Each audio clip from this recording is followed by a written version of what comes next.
Hi കൂട്ടുകാരെ, ഇന്ന് ഇതേപോലെ കോളിഫ്ലവർ വെച്ചൊരു കബാബാണ് തയ്യാറാക്കുന്നത്. അപ്പോൾ വീഡിയോയിലേക്ക് പോവാം.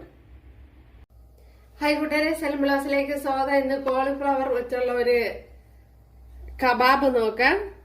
അതിനായിട്ട് ഒരു 850 ഗ്രാം വരും. അങ്ങനെ ഒരു കോളിഫ്ലവറാണ് എടുത്തിരിക്കുന്നത്. അപ്പോൾ ഇതിനെ ഒന്ന് കട്ട് ചെയ്ത് വൃത്തിയാക്കി എടുക്കാം. ഇതിനെ ഒന്ന് കഴുകിയെടുക്കണം.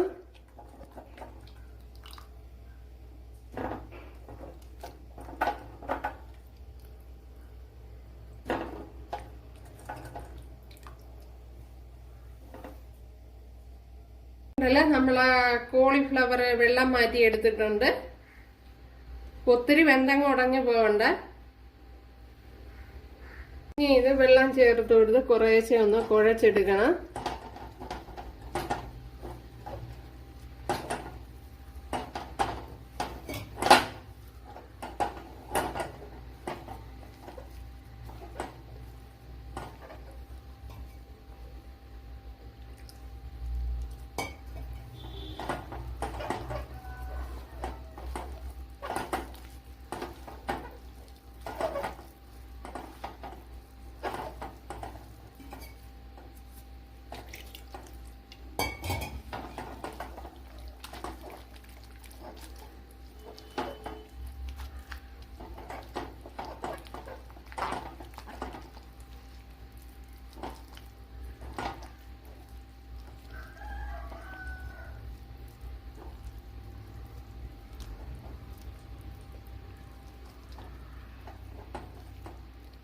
ഇപ്പോഴിത് തന്നെ മതിയാവും.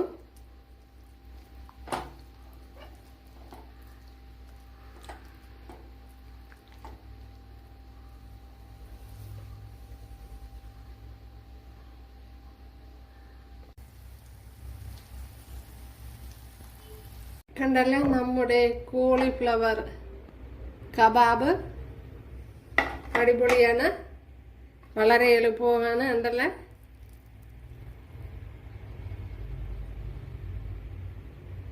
കൂട്ടുകാരെല്ലാവരും ചെയ്ത് നോക്കുക. തീർച്ചയായിട്ടും ഇഷ്ടപ്പെടും. അപ്പോഴിത് സോസിൻ്റെ കൂട്ടത്തൊക്കെ കഴിക്കാനാണ് നല്ലത്. തക്കാളി സോസ, തക്കാളി കെച്ചപ്പ അങ്ങനെ എന്തെങ്കിലും. അപ്പോഴിതിൻ്റെ